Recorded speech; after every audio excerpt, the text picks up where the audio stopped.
This is the Business of Apps podcast, bringing you actionable insights from the leaders of the global app industry and the world's fastest growing apps.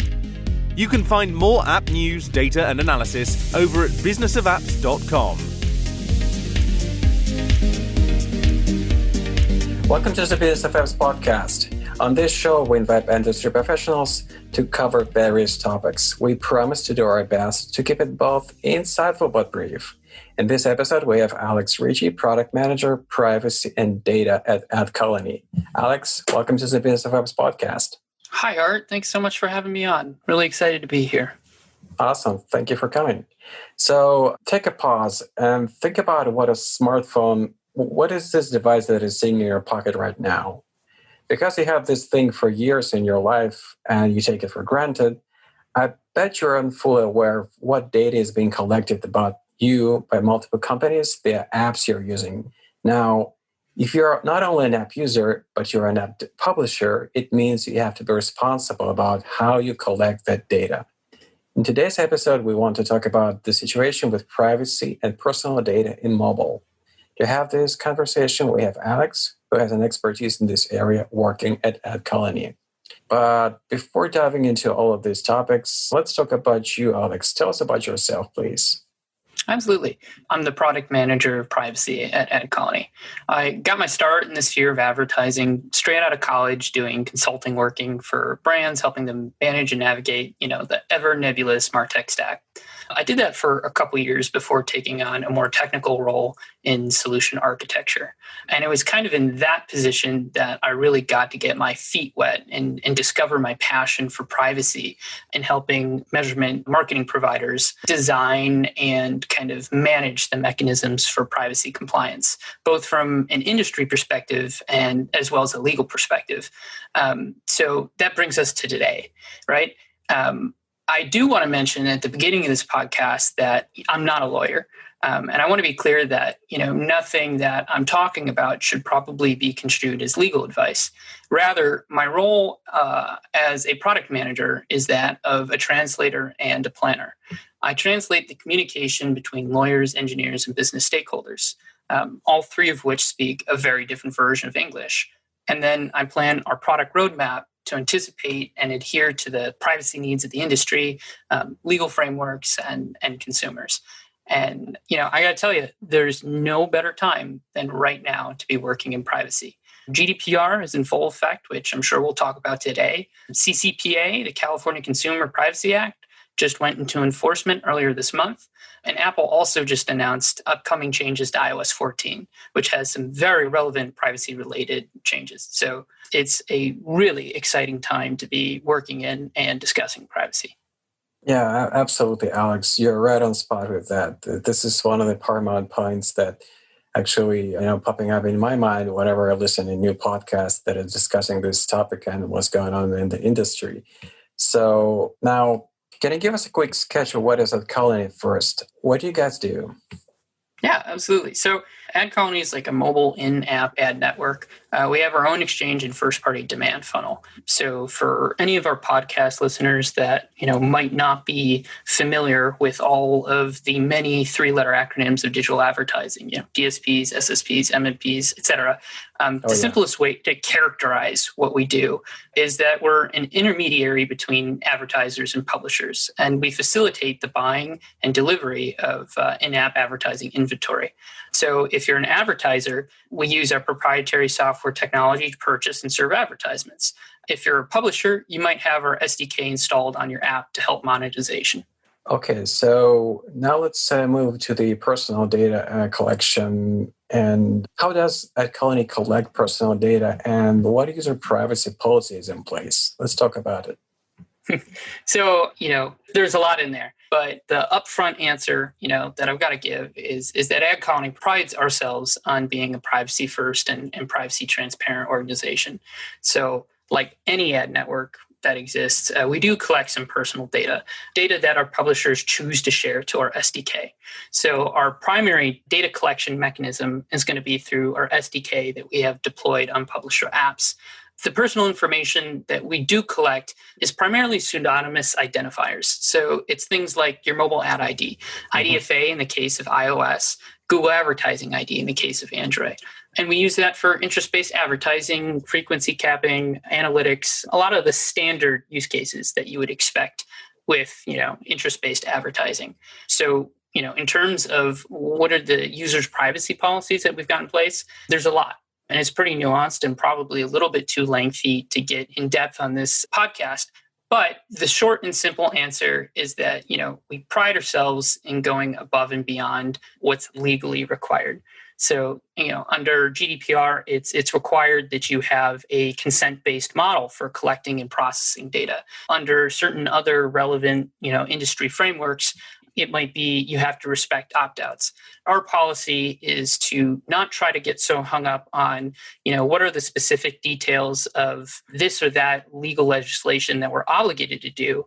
Rather, it's how can we make those sorts of opt-out and consent mechanisms available globally. At the end of the day, we have the utmost respect for end users' privacy policies. So we can ingest and receive opt-outs globally on our website through our SDK or, just clicking on that little Ad Choices logo present on the advertisements we're serving.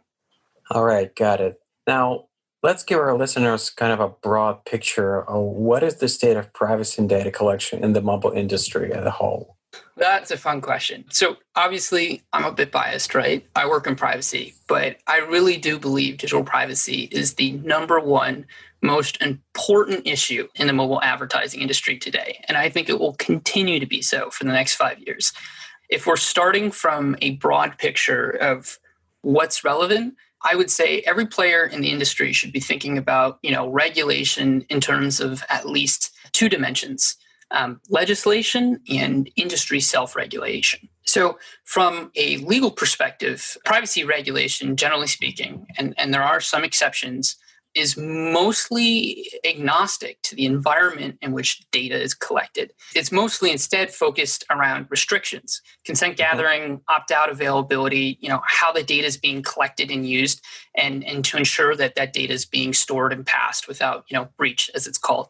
And, that agnosticism is important, right? Because if regulation gets too specific and too technical, you start to open the door to loopholes and the legislation becomes outdated quickly. So in terms of what's most relevant from a legal perspective, the most talked about pieces of legislation are going to be the GDPR, the General Data Protection Regulation, which is kind of Europe's famous privacy legislation, we'll say, the CCPA, which is the California Consumer Privacy Act, which went into effect at the beginning of 2020, but is now being forced just the beginning of this July, and COPPA, the Children's Online Privacy Protection Act. So those are the biggest three, I would say, in the sort of legal compliance world. And in terms of the self-regulation world, that's the several billion-dollar question, right? So for those of our listeners that might not be aware, the industry has been talking and speculating for quite a while, some number of years, whether Apple was going to deprecate the IDFA or the sort of resettable mobile advertising ID that is associated with your iPhone and is the primary piece of pseudonymous information that is used for interest-based advertising. So I would say anyone who has been putting their ear to the ground and works in the industry has been thinking there's going to be a change coming along. Apple's made, pretty clear indication by the way of cookies, which is a little bit analogous to an IDFA, let's say. But the very big news that has just come out in the industry is that in late June at Apple's Worldwide Developer Conference, WWDC, they announced in their upcoming iOS 14, a bunch of different changes to how the IDFA works and what tools they're providing to ad networks and publishers to help maintain measurement and some form of interest-based advertising. So in the sort of industry self-regulation perspective, which we need to be thinking about, it's, the questions become, what are the changes that are being rolled out and how do they impact the industry? what will Apple do after these changes? Because history has shown that they take privacy progressively, which they announce, small changes at a time and kind of move in the direction. And then, of course, how will Google respond? So that's kind of just a top level framework. And any of those things, I'm sure we could have an hour-long podcast just discussing. Oh, yeah, that's it could be a fascinating conversation, knowing how serious Apple takes privacy and its commitment to, throughout like pretty much any device, any platform you can think of being developed by Apple. Privacy is always one of the core constituents.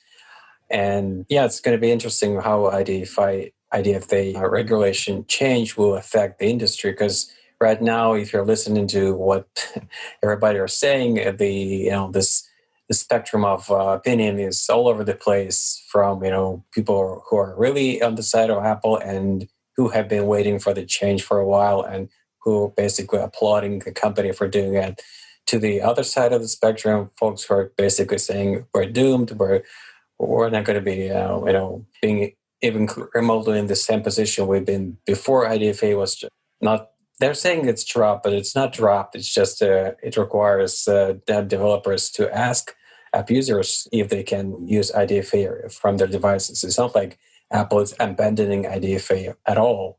It's just, the changing the equation, the dynamics will be different. And absolutely, I think you hit on something really important, which is that, first of all, Apple has not announced that they're entirely deprecating the IDFA. And then secondly, starting with iOS 10, there was always the opportunity for users to opt out, right? So they could go into their settings on their phone and, limit their ad tracking and take away that IDFA from being present to, any parties that might reach out to get it. So in this case, what we're changing from is we're shifting from an opt-out model or an opt-out model to an opt-in model, which, ultimately is not entirely outside the realm of how GDPR, for example, operates in its necessary consent gathering activities. So, we can talk about where we sit on the spectrum, but no, I don't think it's the apocalypse that certain players might be making it out to be. All right. Speaking of GDPR, let's talk about what is it, and can you give us kind of an update on its adoption? Yeah, absolutely. So the short, Wikipedia level answer to the question: GDPR, General Data Protection Regulation, EU law on data protection and privacy. It deals with a bunch of stuff like transferring data inside and outside the EU, security, organizational protocols for processing of data, and a lot of stuff that frankly probably isn't too relevant to ad tech or most mobile publishers. The relevant part to ad tech is that it has some important requirements around getting consent and consent gathering to process personal data, ensuring that you have a privacy policy that describes the data collection and processing practices, and then guaranteeing EU residents certain rights to the data that you're collecting. So that's kind of the 30-second overview of what it is. In terms of its adoption, wide, very, very wide. I would say I have yet to run into a large ad tech player that is not at least addressing GDPR and making an effort to ensure compliance. Now, obviously, GDPR is European-based regulation, but we're living in a very interconnected world, so it's kind of odd to expect that regulation like this will be only limited physically within the Europe area. So do you believe it impacts tech companies' operations that are not located in Europe? So in other words, folks like Facebook, Google, should they deal with their user privacy according to GDPR? Should it take it into account? Absolutely. Not only should they take it into account, I would go so far as to say they need to take it into account. The rights afforded to residents of the EU in terms of, their rights to privacy, consent gathering, et cetera, are just that. They're rights afforded to the residents. So it impacts any tech company which is gathering or being passed user data coming from residents of the EU, independent of their location. So, in terms of what is the risk, violators of GDPR may be fined up to, I believe, 20 million euros or up to 4% of annual worldwide revenue, whichever is greater. between those two numbers. So, if you can go online, you can Google search the list of GDPR fines that have been made public, and the total number of fines is actually a smaller number than you might think. Most GDPR tracking websites have it sitting at about 340, I think right now, 340, 350. But the largest GDPR fine that's been made public that's relevant to digital advertising was actually handed to Google by France for 50 million euros. And you wouldn't typically think of Google as a European company necessarily. So absolutely, it's relevant to tech companies outside of the EU. Of course, enforcement is another thing. I think the number of fines that have been made public is around the realm of 350, or at least the large ones. And I believe the number of complaints that the regulators get is six figures at the very least, probably, several 100,000. So yeah, I got the point. Are there any regulations, initiatives in US that are kind of in the ballpark of GDPR? You mentioned those at the beginning. Let's cover them a little bit closer. Yeah, absolutely. So, it depends on what you would, describe as in the ballpark. The biggest and most relevant is going to be the California Consumer Privacy Act, which is a little bit similar, but not identical to GDPR. For one, the scope of users that it impacts is less. So California is just one state in the US.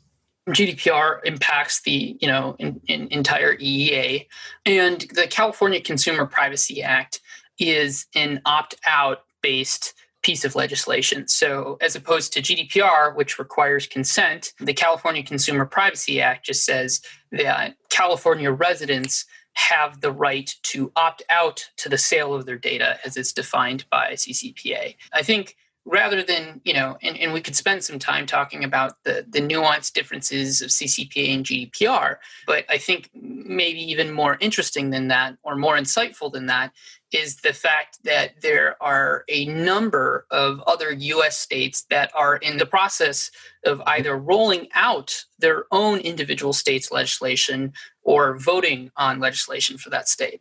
Most of them are a couple years out, but it's going to be a very interesting time for individuals working in the privacy space in the US, because, if you have to manage across 12 or 13 different privacy frameworks domestically, well, that's its own fun and interesting challenge. Exactly. Yeah, it should be insane if you're going to have like 50 different, regulations that you have to comply with. No, it's not going to work. There's got to be one overreaching, one umbrella ruling, like similar to what GDPR provides for Europe. Now, let's talk about app publishers. What are the best practices for having a proper data collection system for app publishers? Yeah, absolutely. So know what you're collecting and know what the partners on your app, whomever they might be, know what they're collecting and how they're going to use it. And then just make sure that your privacy policies and consent gathering mechanisms are aligned with that.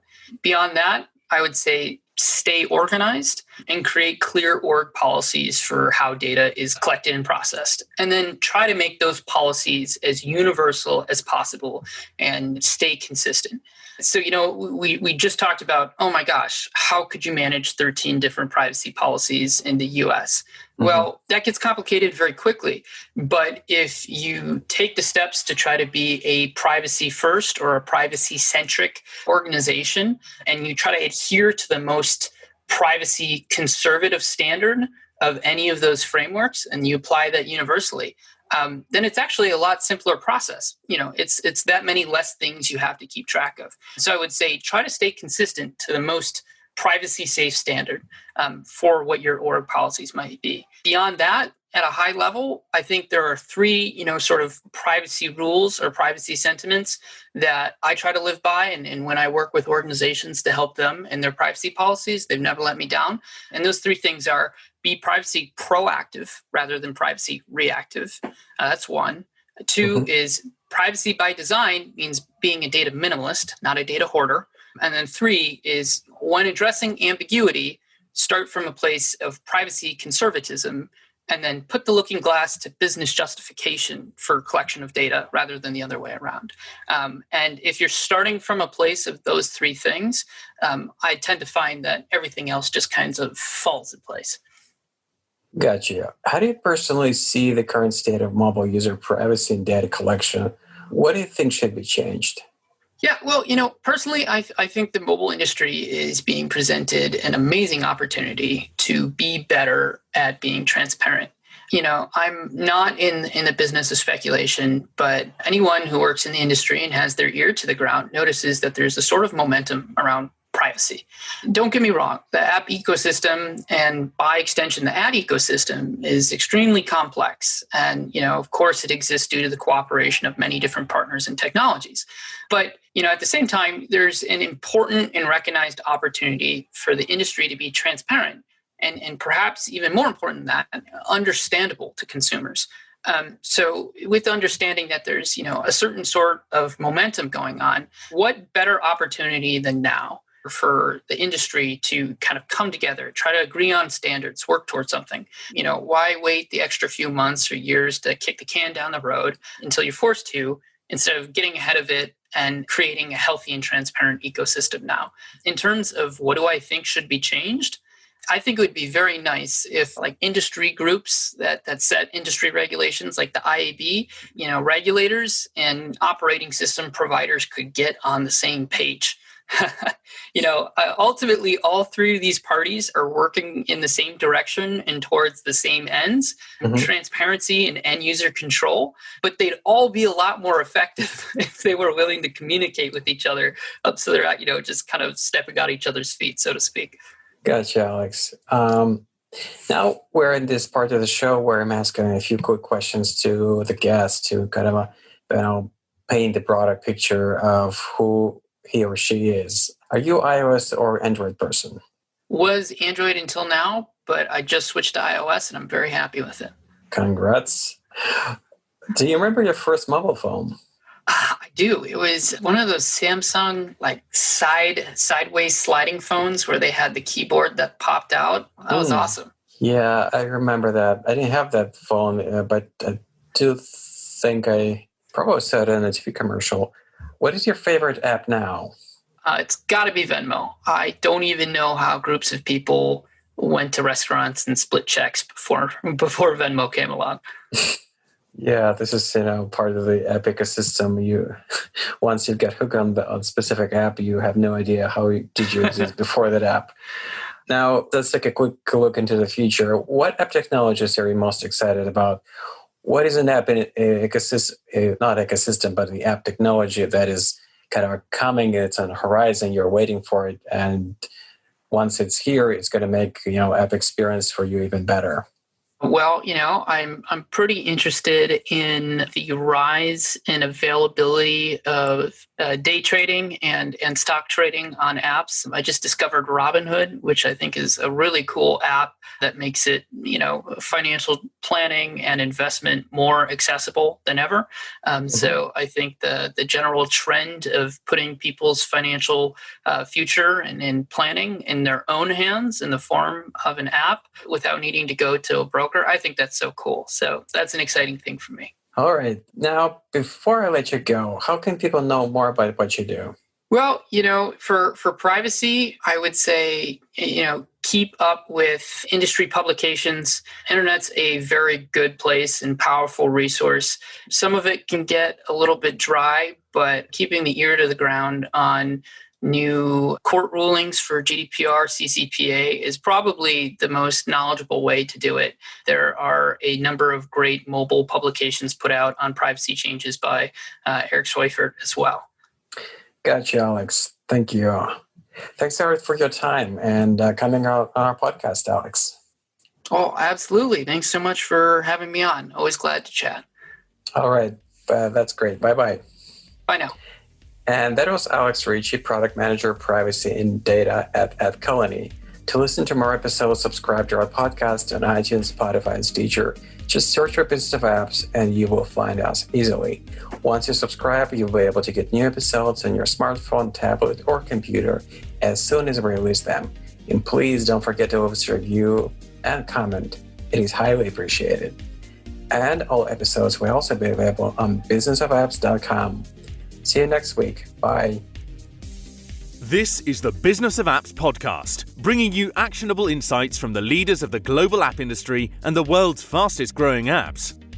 You can find more app news, data and analysis over at businessofapps.com.